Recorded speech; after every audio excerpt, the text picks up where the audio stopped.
Saturday morning, the Experts program starts right now on Power Talk Radio, and our tech expert, Luis Alvarez, kicks things off for us on Saturday mornings. Good morning, Luis. Good morning, Mark. How are you today? I'm well. What are the weekend plans for you guys? Well, there's a Monterey Wine Festival that you and I talked about offline that I'm really interested in checking out. I'm probably going to head out to the marina and check on the boat. I haven't had a chance to get out there because the weather's been a little ugly and we've been doing a lot of traveling, but had a great time sailing on Wednesday night, and I want to make sure my boat's ready for action very for cool. the rest of the year. Sounds great. And then there's just a lot going on in the month of June. I mean, it really is going. I know the Artichoke Festival is coming up. The Rock and Rod Car Festival is coming up. Just a whole bunch of neat things in the month of June. It'll be gone before we know it. That's the thing. Exactly. We'll be talking about 4th of July tomorrow. Yeah. So we've got a great story here by Matt Ford at the website tnrthenewrepublic.com. And this is ChatGPT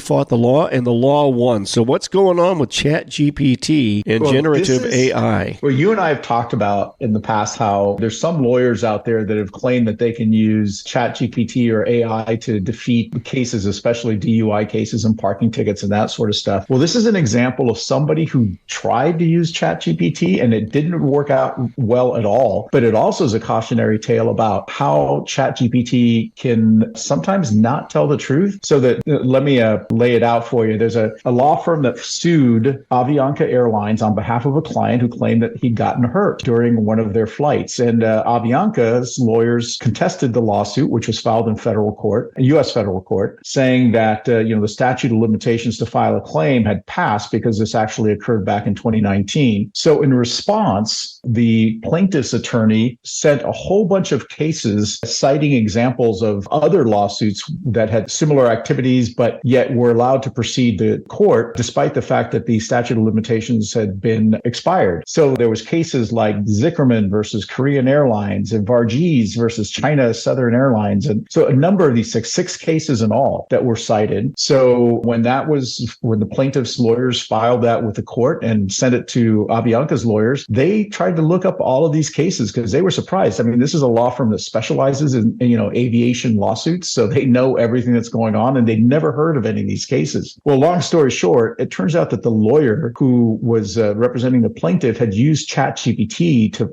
do the research, and it made up all of these cases. They did not exist. Wow. It created them out of whole cloth. And then when he went back and court challenged him, and so he asked ChatGPT to produce the actual citations, it did. It made those up too. So double lied. Wow. At the end of the day, though, he was caught. The lawyer was caught, and Avianca basically asked for the case to be thrown out. And the judge right now, as we speak, is considering some sort of sanctions or penalties on the plaintiff's attorney, who ended up throwing himself at the mercy of the court, admitting that he'd used ChatGPT and had never checked normal legal databases to see if any of these cases that ChatGPT made up actually existed. Well, did someone program the ChatGPT to lie and just come up with answers at any means necessary, or is this just ChatGPT doing it on its own? At this point, it's ChatGPT doing it on his own. I did some research around this idea that ChatGPT can lie, and it's not an isolated instance. In many cases, people that have used ChatGPT to do research have discovered that it kind of makes stuff up. when it can't find something, it just kind of creates things out of whole cloth. And if you continue to probe it, here's the interesting thing. Plaintiff's attorney actually asked ChatGPT, "Are you lying to me?" And it said no. Well, then it's on its way to becoming a lawyer. Yeah, exactly.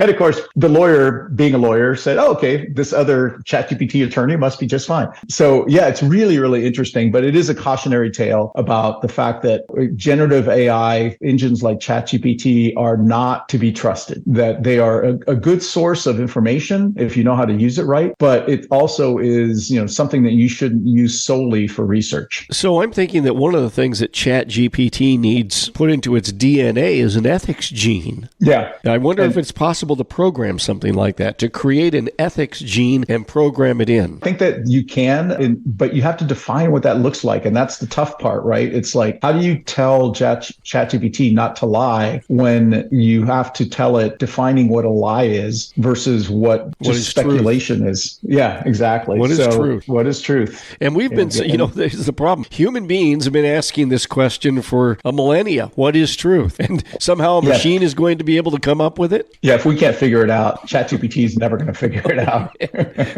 That's wild. That is really, really crazy. Wow. Well, there are legitimate databases like LexisNexis and Pacers, another one that lawyers use that are actually incorporating ChatGPT-like technology into their databases, but they're going to actually be researching or doing searches into actual case law. So it's not going to be something that it's going to make up, and it's going to be a lot easier to verify and validate. But if you just use what's out there on Bing, which is Microsoft's website search engine, or ChatGPT directly, be very careful, because some of the information that you get back may not necessarily be accurate or truthful. All right. Well, that's good to know. That's Luis Alvarez, CEO of the Alvarez Technology Group, joining us today here on Power Talk Radio. Online, you'll find them at alvareztg.com, at AlvarezTG. That is the Twitter handle. And Luis, the toll-free number for the I-Team. Give us a call at 866-78-I-Team. That's 866-784-8326.